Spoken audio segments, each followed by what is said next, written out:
Épictète, le philosophe stoïcien le plus connu avec Marc Aurèle, était un esclave. Nous sommes à ce moment-là en 50 après Jésus-Christ. L'Europe se retrouve romanisée par le fruit d'une très longue conquête. La machine à vapeur n'ayant toujours pas été inventée, la seule force de travail à laquelle on pouvait recourir à l'époque, c'était la force humaine. Déjà, durant la Grèce antique, l'esclavage a été utilisé comme une solution d'organisation du travail afin de faciliter le quotidien.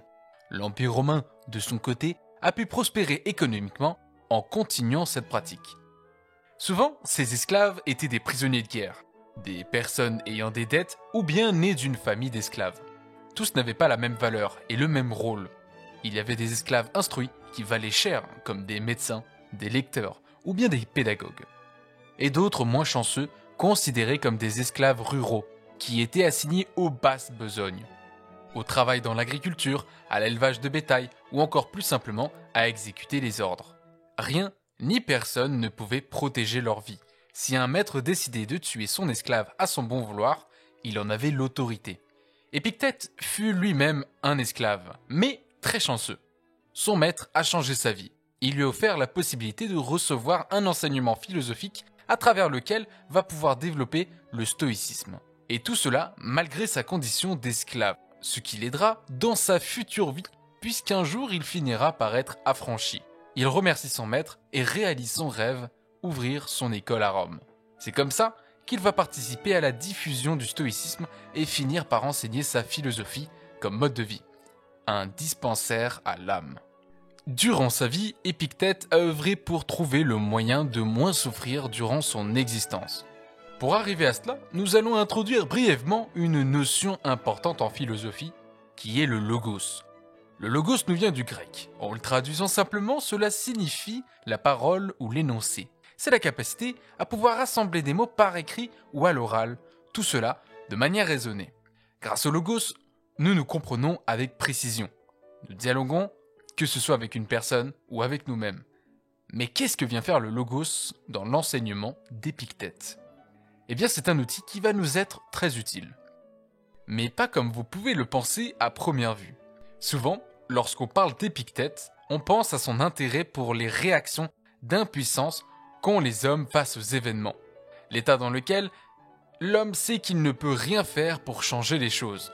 Eh bien, ce que Épictète nous préconise de faire, c'est un travail quotidien qui, selon lui, ne va pas vous rendre moins impuissants face aux choses, mais nous permettre de mieux discerner ce qui est contrôlable.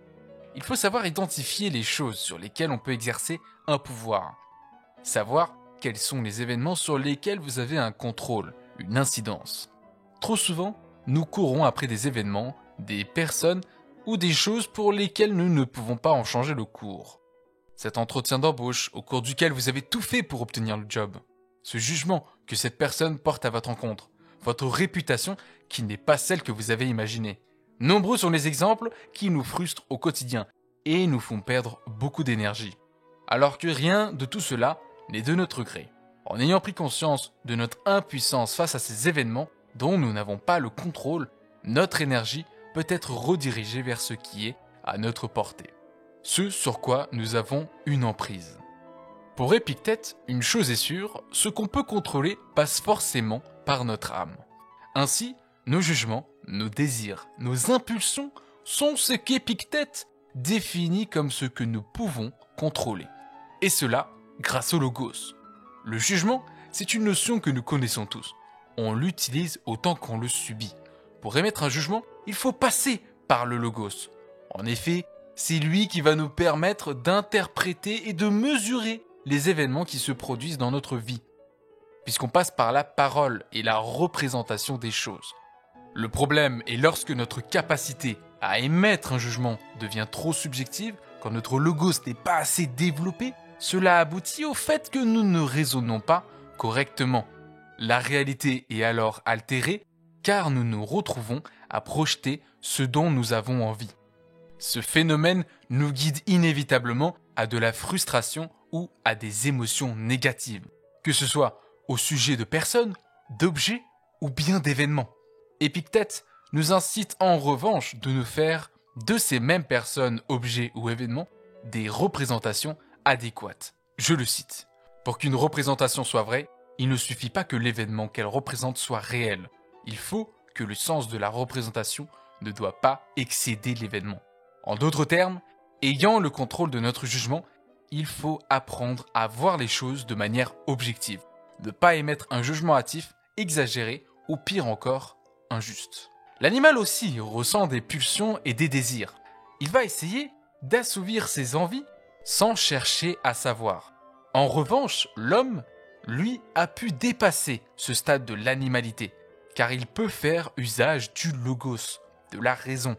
Nous ne sommes pas esclaves de ces stimuli intérieurs comme les animaux, car nous avons la capacité de raisonner, d'émettre un jugement. Nous arrivons à nous projeter, à déterminer et à nous représenter les choses qui nous font face. On parle alors du désir comme une caractéristique chez l'être vivant qui est là pour nous conserver, pour nous pousser à acquérir quelque chose. L'antonyme du désir serait la crainte ou l'aversion. Elles ont pour même objectif de nous conserver, mais aussi de nous emmener loin de quelque chose. Épictète, selon la définition du désir dont on vient de parler, nous ordonne quelque chose de très simple.